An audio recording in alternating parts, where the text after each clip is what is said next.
The Pacers have been super inconsistent this year. What is the line separating that from just maybe they're a bad team? Plus, Ben Sheppard and Jarace Walker on the way up. Johnny Furphy's return. What are the hopes there? And should the Pacers change their goals for the season and when? We'll get to all of it today with Eddie Garrison on the Locked On Pacers podcast.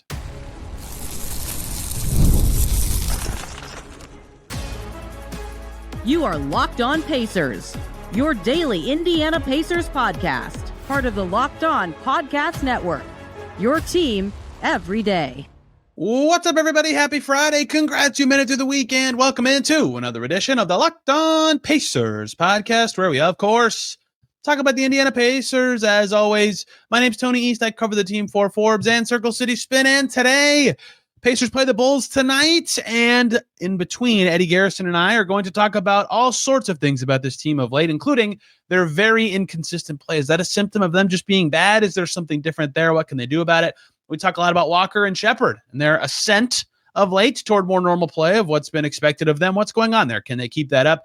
We obviously did that recording before it was learned that Ben Sheppard's out for Pacers Bulls with a calf strain. That's something to keep an eye on, of course, for this constantly injured Pacers team. We talk about Johnny Furphy returning to the court. What should the hope be for him and what he could show now that he'll be playing maybe even more with Ben Sheppard out? And should this Pacers team change their goals? When and why? Really great conversation with Eddie Garrison of the Pacers Radio Network. Let's just get right to it. He is back after a 2-month-ish hiatus / me letting him live his life and not have to deal with me. It's Eddie Garrison from the Pacers Radio Network and 107.5 The Fans, Query and Company, in the middle of the day, every single day. Eddie, hello. We're talking about the Pacers, who you hear every broadcast for, and he'll make it sound awesome. And it sounds better than they're playing of late because they are 4-18. And I would like to ask you a question about something I've been talking about a lot recently. And that is, I've heard this trope about sports teams before. When you talk about teams being inconsistent, some people say, that's just a fancy way of saying they're bad. Inconsistent is bad. And I want to dive into the specifics of that because I don't necessarily know if I agree with that opinion, even though I do get why people say it or think it. What do you think of that, especially for this Pacers team that really shows some teeth a lot of the time and also has stretches every game where you're like, do these guys know each other? Have they ever seen each other before? What do you think of this? Well, first and foremost, thank you for having me back on Locked On Pacers for that matter. Number one, so the way I view the two terms is this. Bad means you have no talent and no effort. Inconsistencies is you have talent and the effort is hit or miss. And I feel like that's where the Pacers fall under because we can obviously see there's talent. Like this team made the NBA Finals last year. Granted, they don't have, Nesmith Toppin, and they haven't had Andrew Nembhard, Bennedict, Mathurin for the portions of the season. But, this team still has talent. Obviously. What'd you say? And Haliburton, obviously. Oh, that's, I thought that was obvious. I thought it was included. Didn't think you need to include a that guy? player in that statement. Not at all. But like the Pacers, they're just inconsistent. Like there's times in games, like you look at that fourth quarter against Denver, you're like, whoa, that was good. And like you look competent defensively, you look good offensively. And there was that stretch where they won those back-to-back games. And I'm sorry if you hear my dog barking. I think somebody's walking their dog and he gets very excited, tries to say hi. And you look at those games that they're winning.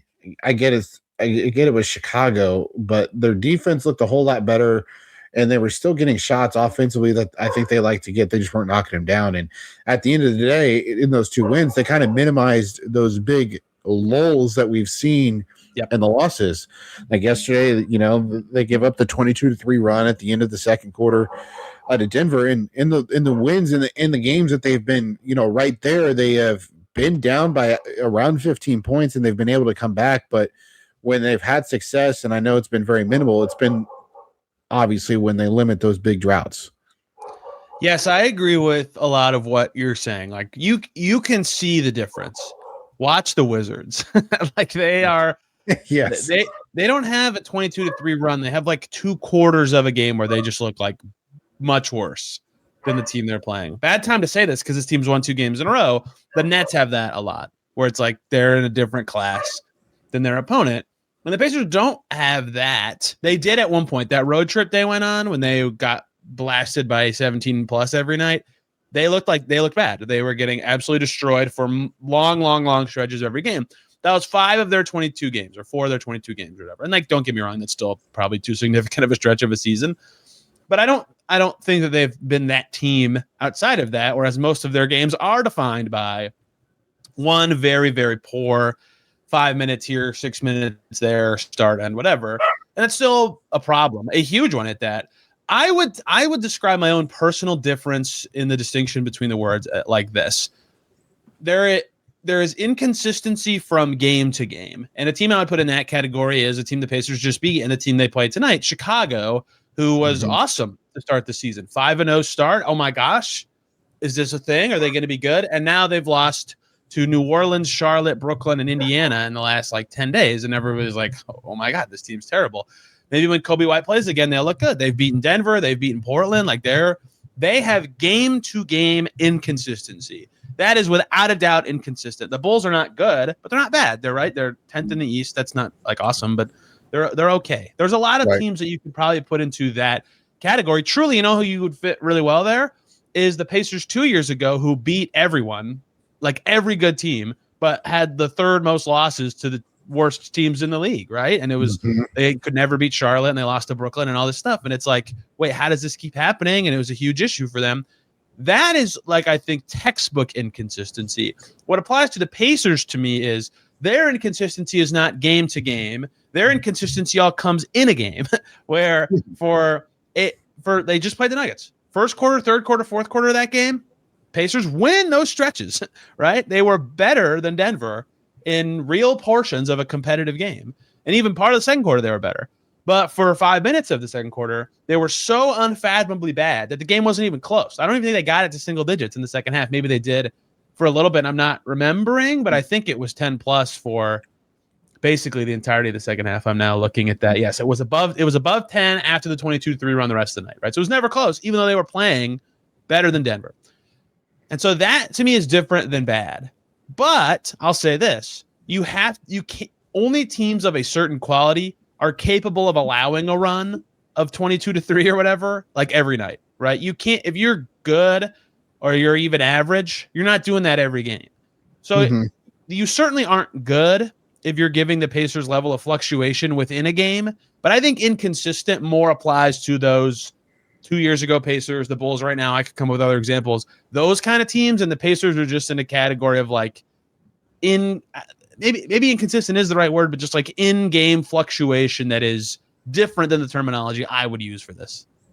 Yeah, I mean, you put it in, good terms there, better than I could have probably said. And I don't know, I think in large part these inconsistencies that they have in the game is largely because how many games this year, Tony, have you looked at a box score in just the first quarter, not the entire game, the first quarter, and you see 12 guys playing?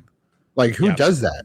It's hard for guys that, you're looking to find something with, whether that's Johnny Furphy, who can't, stay healthy at the moment, Ben Sheppard, Jarace Walker, all these players, Bennedict Mathurin for that matter as well, loop him into that category, Isaiah Jackson. These guys go into these games every night, and they don't know what their minutes are going to look like. They don't know who they're playing with in certain rotations. They may have an idea what it could look like, but right now, I mean, in large part, I think these inconsistencies from quarter to quarter, possession by possession, is just because guys are still trying to, get familiar with one another on the floor. I think that's very true. I mean, Andrew Nemhard said in Cleveland 2 weeks ago, whenever that game was coming up on 2 weeks, he's like, yeah, sometimes you're sharing the floor with a guy. And he's not saying this is a negative about the player, but they've signed so many hardship guys and made so many moves.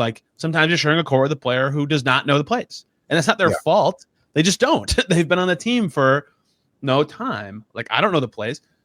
I'm not on the team. And if they signed me, I would not know them all in a day. Right. So that's part of it. And then the other part of they're playing, more than 10 sometimes. They played more than 10 against Denver for this reason. Isaiah Jackson, 1, matchup nightmare game for him, but 2, foul trouble. They've been the highest foul team in the league. That leads to playing more guys. They've been so hurt with a lot of in-game injuries. That leads to playing more guys. Furphy's back in the mix. Even if, right now, if you said, go guarantee me the best performance, I'd probably say Furphy has the lowest chance between him, Robinson, or Matthews. But they have to play Johnny Furphy. They have to, right? So he's going to play. So, that also extends out your rotation a little bit, right? So they have lots of reasons for playing 11 or 12 that I don't think are dumb, right? If you're a good team trying to win, you should try to have the same 10 or 9 guys play every night. The Pacers are not a good team. They're 4-18. So I get why they're playing 11 or 12, but that you are absolutely right. And I've never even really thought about that, how much that also might be guiding some of their in-game or game-to-game, whatever, fluctuation of ability. And that's the other part of these lulls that happen every night with the runs. For a while, it was always happening late in the third quarter when their bench was struggling. So it's at least a little easier to be like, okay, maybe it's this group or this time of the game. Now it's different every time. Like the last 2 have been the starters against the Cleveland Cavaliers and quasi-starters, Mathurin out, Garrison, Matthews in that late second quarter push against Denver. It's like, well, it wasn't the starters for a while. Like it's just a different group all the time. Everybody, quick breaks. We could talk about DoorDash. The season is heating up in the NBA, and DoorDash has a way to keep fans in their bag the whole way throughout, whether you're watching the highlights, the tunnel fits, or just your favorite player. DoorDash makes the entire season more fun because every player has their bag. With DoorDash, fans have one too. DoorDash keeps your snacks stocked, your gear fresh, and your watch party vibes on point. There are nights when your team stresses you out. Let DoorDash become your post-game therapy. Sometimes you just need dessert now. Those late-night interviews hit, and suddenly you need chips at midnight. DoorDash is built for exactly that. If the group chat says pull up, DoorDash makes sure you show up prepared. Snacks, cups, and even a phone charger for the friend who's always at 2%. From tip-off to overtime, stay in your bag and order on DoorDash. Get snacks, drinks, gear, whatever gets you through the season delivered right to your door. DoorDash in your bag all season long. I want to talk about 2 guys who are not starters. Well, actually, one is starting right now. I think every guest I have on for a while, I want to talk about these 2 players because a lot of the young guys the Pacers wanted to evaluate this year have been so hurt or have played so many different roles that it's hard to really get a grip on any serious takes. 2 guys who have played in every game and have ridden the wave of this Pacers inconsistency are Jarace Walker and Ben Sheppard, 2 guys that the Pacers would like to know. Can they be more than what they've shown? Do they deserve bigger roles on the next good Pacers team? Both of them have played 22 games. Both of them have had some moments of like, oh, dear God, level of bad. Both of them have had recently, I would say, punched up to like, oh, look, there they are, levels of good. I'll let you decide if you'd like to talk about one of them or the other one first. But am I crazy for saying they've both looked better recently? And what do you see from those 2 at the moment? You're not crazy for saying that. Like last night, I think Sheppard had 14 points, the first time in a month that he had scored at least 10. He said, I don't know the exact second number. time in a month, sir. Oh, second time. Sorry. How dare you forget his 15-point explosion against Charlotte? Yeah, it was the first time since that Charlotte game. Yes, right? That is correct. No, that was 3.5 weeks ago, 2.5 weeks ago. Okay. I didn't know. I didn't know the exact date. I just knew it was the Charlotte game, which feels like a month ago. But yeah, it's fair to say they're both trending up. And I mean, in large part for Sheppard, it was just the fact that, he couldn't hit shots. Like he could not hit anything. No. And then with Walker, I've talked about this with Jake Quarry on Quarry and Company. There's times when he overthinks and you can visually see it 100%. On the floor. And the last week, I would say, I've seen him think less and just shoot. Like he's catching and shooting a lot more instead of catching, sizing up the defender, getting into his between the leg dribble, whatever he wants to get into, and then taking a contested 3. We're seeing the quick decisions are starting to come back that, led to some belief that, hey, he turned a corner like late last year when he had that stretch of consistency where it's like, oh, look, this is the guy that, they selected in the top 10 or sorry, Washington selected in the top 10 of the NBA draft a few years ago. Pacers legend Bilal Coulibaly. Thank you. Yeah. Thank you, Eddie. Yeah, you're welcome. And then I think from Walker's perspective, as we were just talking about with, players' roles changing so much and who they're playing with, like, I don't want to make this sound like a knock. I don't know what position Jarace Walker is. Does he? Like, is he a 3? Is he a 4? Like, it's like that debate when Zion Williamson was coming out of college. Like, what position is Zion? Like, that's the same thing you've got with Jarace. My trouble with a specific one position for Jarace is a lot of times when this question comes up, I ascribe to the you are what you can guard theory. And unfortunately, Jarace hasn't really guarded any position particularly well. I would say he's been, I don't know. The stars eat up everybody. I'm not going to kill him for this. I'd say he's been a little better against fours when he doesn't have to move side to side as much. So that's probably the answer, but they need it to be 3 because Obi Toppin exists. Unless Obi Toppin is the backup 5, then it can be 4, but then that has a different question about Isaiah Jackson, who it seems like will be the backup because Jay Huff's playing better, although he did not play well in the last game. I agree with you about Walker's decisiveness recently, or Jake or whoever, take whatever. It was mine. He that game against Detroit where he was awesome and he had 21 points and it was like among the best game score games of his career.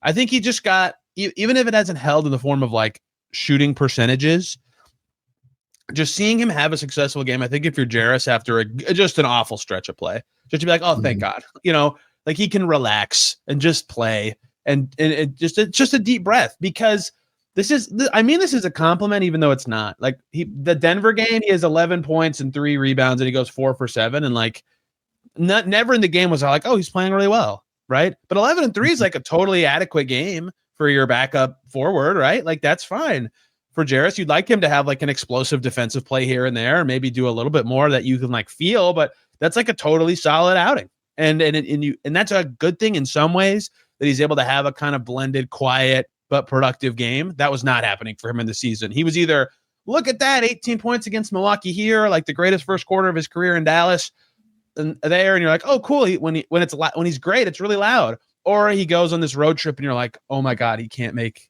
anything. Like not a single shot is going in the basket. That 4-game road trip when he had 11 turnovers and 8 made shots was just like the loudest struggles ever, right? Yeah. So the fact that he's like quiet is a good thing to me. that you haven't noticed when he's having like just a like, oh, there you go kind of game. Sheppard, speaking of basketball references game score, says that last night's game against Denver, Eddie, what do you think it ranks for him in terms of best games of his career? In terms of what? The basketball reference has an all-in-one for each game metric based on your stats. So it's not like obviously perfect.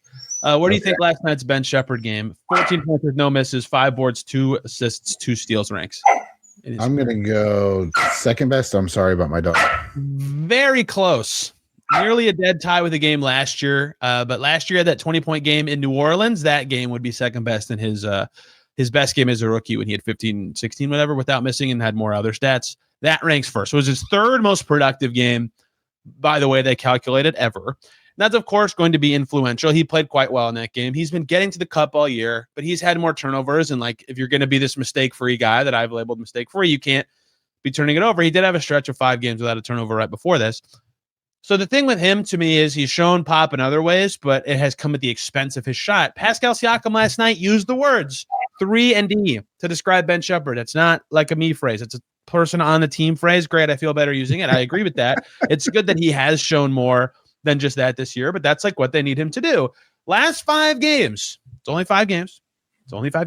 Last 5 games, Ben Sheppard, 58.8% from 3, 50% on 2s, 2 assists, 3.5 boards, plus minus of plus. That can't be right. That's got to be wrong. No, that's right. Plus minus of plus 57 across those 5 games.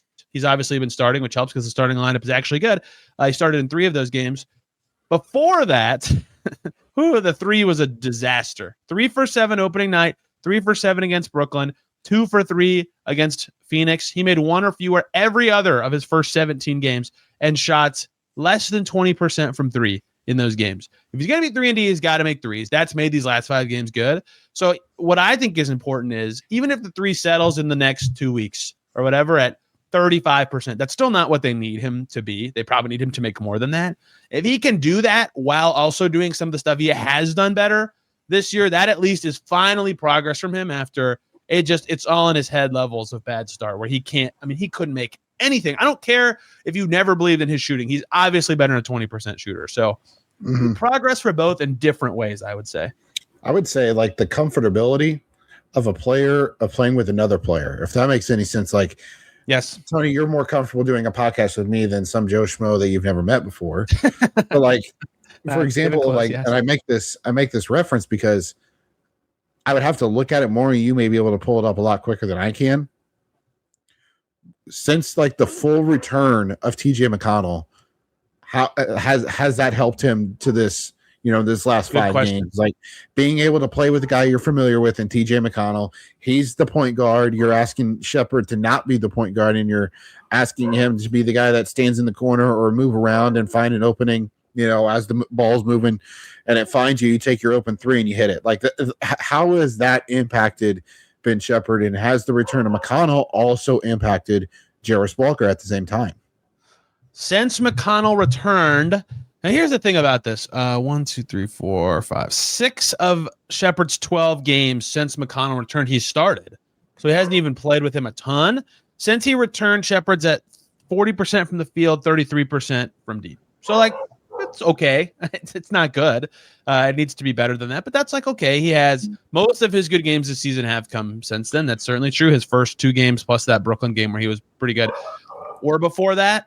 So I think that's part of it. And I think too, another return that really helped everybody, not even because necessarily this player has elevated a lot of things, but like Mathurin specifically, when he came back, pushed everybody down one peg in like the responsibility requirement order in a way that's made everybody been doing like things they're comfortable with. Since that return, Sheppard's at 43% from the field, 32% from deep. So both of them is a part of that. But Mathurin's return, I don't know necessarily any one player has such sick chemistry with Ben Mathurin that him coming back makes someone individual way better. But it's really helped everyone just by having everybody finally in like a role that is at least sort of correct for them and not just like way over their head. I think that's been big for Jarace too. Yeah, I shouldn't have said like playing with TJ because, as you noted, he's been started for most of the stretch. But like TJ has been like a quote unquote for me back the last 6 games. I don't look at those. What'd you say? I think that's right. I get what you're saying. Yeah, the last 6 games, because that's when that game against Detroit before the Toronto loss is when he eclipsed over 20 minutes. It's like, okay, TJ starting to look like TJ again, and he wasn't on the 10 to 15 minute restriction. And next thing you know, during those minutes restrictions, you were still asking Ben Sheppard to be your backup point guard, and now love it. He's back to being that, the number 2 guard, which obviously is more comfortable for him because that's what his skill set is. Well, that is a great point. That the 2 days off before that Detroit game where McConnell got going really changed his season. He could finally play normal minutes and helped a lot. Since then, to answer your question, Sheppard's at 50% from the field and 50% from deep. That's unusually warm from deep, obviously, but that's good. And I think the role of Mathurin return has helped Jarace the most because his responsibility is now exactly where it needs to be, especially with confident shooting. He is at 46% from the field and 40% from deep in that time. So Mathurin being able to take on a lot of role has helped everybody have the right level of usage in a way that they just look more productive, even though the team is still not winning. Yeah, and even though Ben hasn't really looked like Ben either the last. His last 3 or 4. If he has 1 or 2 more bad ones, I will have to make that a topic with a guest because I do think it's just kind of young guy fluctuations right now, but it's been a couple in a row where I'm like, your stats did not necessarily match the game I saw you have. And that's a good thing that you can be productive when the game doesn't look good, but it's happened a couple in a row. I know it's probably a conversation for a different day, but like, is that toe injury? Like, is he fully back from the toe injury? And like, someone had just said that it. I got a couple comments on a recent podcast that were like, his drives look goofy, like wondering that. And I haven't noticed that myself, but if enough people have said it to the point that I'm like, okay, I need to pay attention to this. One more break here, everybody, so we can talk about FanDuel. NFL Sundays move so fast. One big play and everything feels different. That is what makes live betting on FanDuel so exciting. You're not just watching the game, you're reacting to it in real time. With FanDuel, you can place bets as the action unfolds. Every drive, every momentum swing, every highlight moment, quickly and with live betting. And it's the best when the game starts to shift. If a receiver gets hot, a defense tightens up, or the momentum flips after a turnover, FanDuel lets you jump in on that moment. Live spreads and money lines adjust instantly. Player props update as players heat up. You can bet the next touchdown scores, drive results, totals, and plenty more. It keeps you locked into every snap, every drive, and every possibility. So if you want to be right in the middle of the action this season, visit FanDuel.com and place your NFL live bets all season long. That's on FanDuel. The game moves fast, and so can you.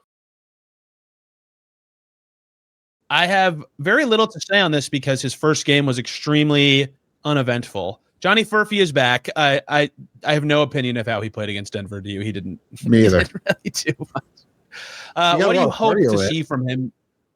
He what? He got some cardio in. he got some cardio in, and he didn't get hurt getting that cardio in, which is a big deal for him. What do you want to see? Is there any one thing or couple things you want to see from him in this next stretch of games? Well, play first and foremost and get like consistent minutes so I can see him. Games. I agree. That's objective one, is be on the basketball court. Number two, I want to see what he looks like defensively, because like I know that was a big sticking point with him coming out of college, is that, you know, with his slider frame, he has the intangibles, he has the length, he has the lateral quickness to be able to defend at the NBA level. Now he's added some muscle, and how does that stack up? Like, can he take more contact now defensively and kind of fit into that, you know, that physical defensive nature that this, you know, Pacers team played with last year to get to the NBA Finals?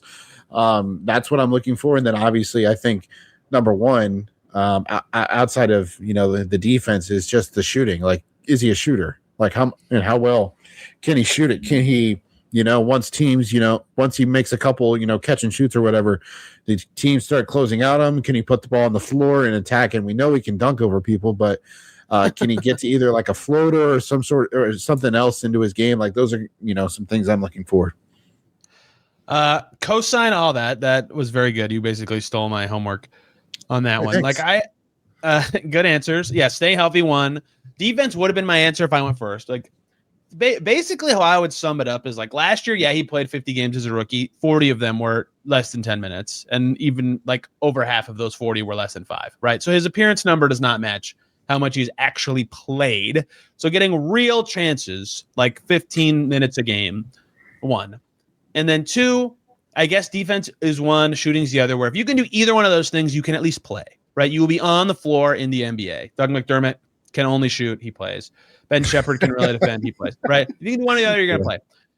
So as fun as Johnny Furphy's flashes have been, and he deserves the chances he's going to get, he can really rebound, for example. I want to know what his thing is going to be. Like, what is going to get you on the floor for the Pacers if/when you are good and they are good at the same time?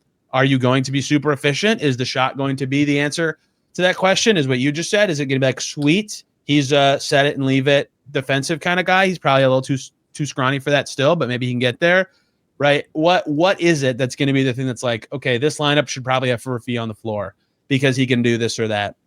And 3 and D are very obvious things for him, but like, I don't want to limit him to just that. He's got good athleticism and good enough handling that I'm like, maybe he could drive a little. I don't want to call him a passer or creator. Like, what does he have? 5 assists this whole season? Oh, wow. I overshot that one, Eddie. He does not have a single assist yet this season. Right? Yeah. Like, I'm not expecting him to pass and set guys up, but like, can he actually create for himself or do something with some toward the rim force? What are you going to be? Like, it's still a very generic question for a guy that hasn't played much, and that's what I want to see and find out. Last question for you. He's still only 20 years old too, so yes. I mean, he still has a lot of growing to do.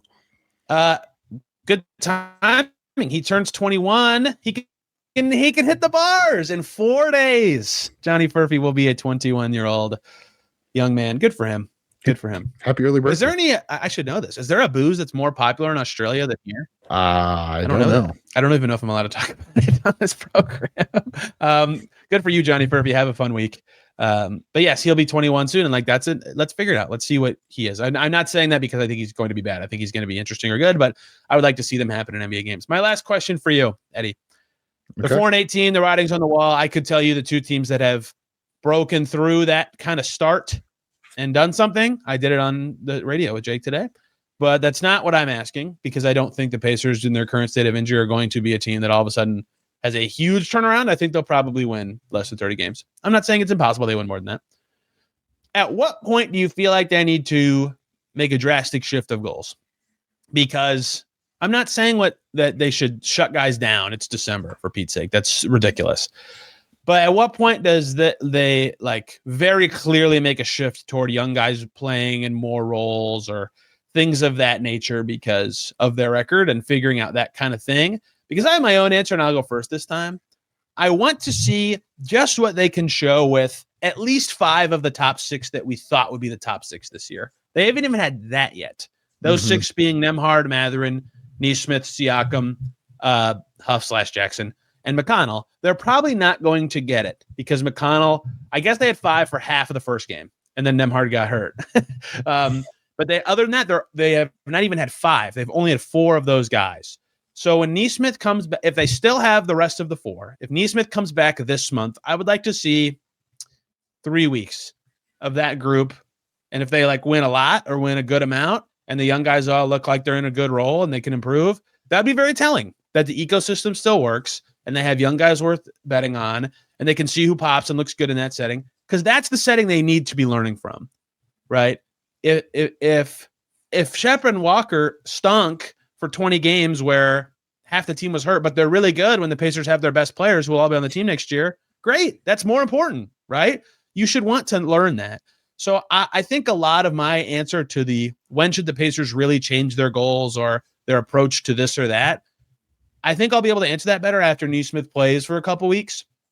Toppin's return is so far off that it might not even be possible to get all of the top 6 in the same game. But that's my answer to people who have asked me, like, when should they be changing things? Because the other thing is they're 4-18. I don't think that they are in any danger of suddenly winning too much and like emerging from this low tier of teams. Even when they've been trying, they're losing by 15 at home, right? Right. That's not so harsh, right? But it's reality. So I think that they can push, if maybe isn't the right word, but keep going and get Nesmith on the court. And then a month from now, or maybe January 15th, when everybody can be traded, we can really talk, especially if they stay healthy until then. But I don't think they can really make a big change to their approach or thinking with minutes in the next couple of weeks. I just don't think they can do it. I don't think they can either. And then, like, you look at the upcoming schedule as it is, like, it's a very favorable schedule to be like, okay, maybe you can string some wins together here. You got Chicago, Sacramento, Philly, Washington, New York, and then New Orleans. Like, those are all very winnable games with how bad all those teams have played. And considering the fact that we have seen stretches as of late of better basketball, you can expect or should expect, a couple wins to be coming down the pike.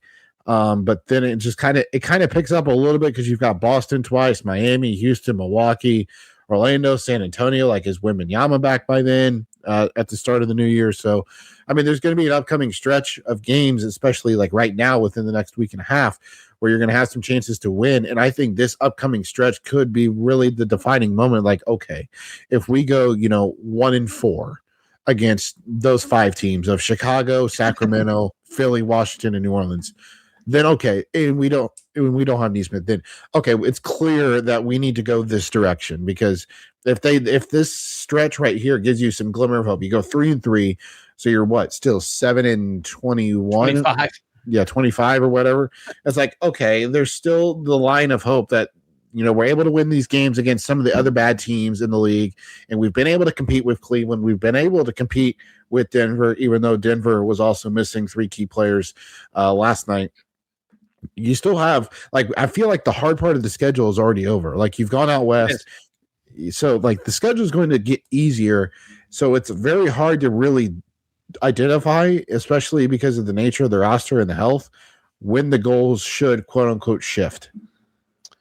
I 100% agree with that. That's a very good point about the upcoming stretch being a little easier. And I honestly think there's a little bit of, like, even internally for the players, a little bit of pride. If they get Nesmith back and they go 4-2, for example, of just like, okay, thank God. Like, we're still good. We're still good players. We just got dealt like the world's crappiest hand. And then they'll feel a little more confident that no matter what happens the rest of the way, that they'll still have something going. I thought their easy stretch where you'd really learn what this team was in their direction was going to be January 8th through 21st. That is in order: Charlotte, Miami, Boston, Toronto, New Orleans, Detroit, Philly, Boston. Before the season, I was not high on Boston, and I thought Toronto would be okay, but not like this. So I thought that was going to be mostly easy games. That looks a little harder now than it did before the season started. But regardless, they have twice in the next month and 2 weeks, like, pretty soft schedule points. If they, I think you're right. If they are bad in those games, it's very obvious. Right. Okay. Well, look at the games look at the game right before the All-Star break and the games after. Like, that's another one. Yeah. Granted, that's a huge road trip, but still. That's a really strange trip. It's all over the place. It's like a very low travel 6-game road trip with an All-Star break in the middle of it.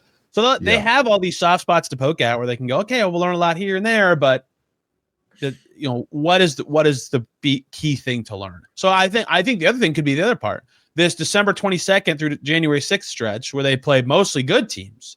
If Nesmith is back and they suck in that stretch, great. You have your answer there too. So by force of schedule and timing and recovery and deadlines about transactions and guys getting healthy, they'll kind of be forced to learn about themselves in the next 6 weeks, which is good because they're 4-18 and they have to at some point make a determination of like, okay, maybe we should be like starting exclusively. I mean, you can't just go tell Siakam to go home. That's just not going to happen. But, you know, how they shift their minutes, we'll know. We'll see it. There'll be a game where you can just tell. So, I as much as fans want them to go 0-82, I still think for the next 4 to 6 weeks, you'll see them giving something and trying to learn many things at the same time.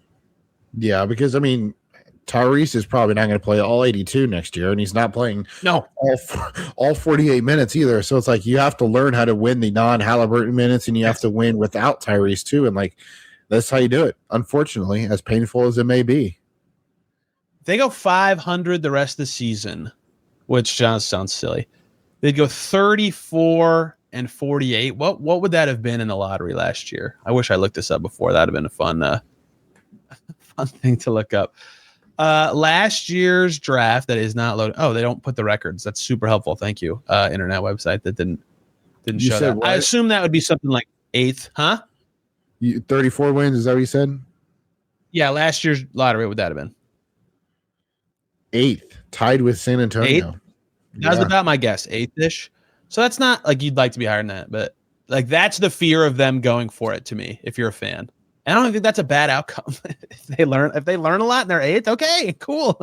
You know, that's good stuff to know, and you still get a high pick. Of course, a higher pick is obviously preferred to a lower pick, but like that's if you go 500 the rest of the way. They're 4-18. They're not going to go 500 the rest of the way. I don't think the downside risk is very high given how bad they've started to keep going for it. But of course, there'll always be somebody who sees Pascal Siakam make a game winner for their favorite team and goes, "Oh, this sucks. We should lose every game," and try to shut up. I don't think that person will ever be a fan of this podcast. Eddie, this was great. Did you think we missed anything of major note for this team at this moment? Wine to answer your question about Australia. So I yes, that off for you. Yeah. Yes. Wine, and then if you're going with a particular spirit, it is vodka. So there you go. Is the drinking age there 18? Like, is this just not even a new experience for him? I should know that's a good question. Now I got to look it up. There's no way for NBA players to drink before they turn 21 also. So this would be his first opportunity. It is 18. It is 18. Okay. So I don't know when he ventured out to go to Kansas, but is that the weirdest life path of somebody ever? Australia, Kansas, Indianapolis. What do you mean? They're all the same.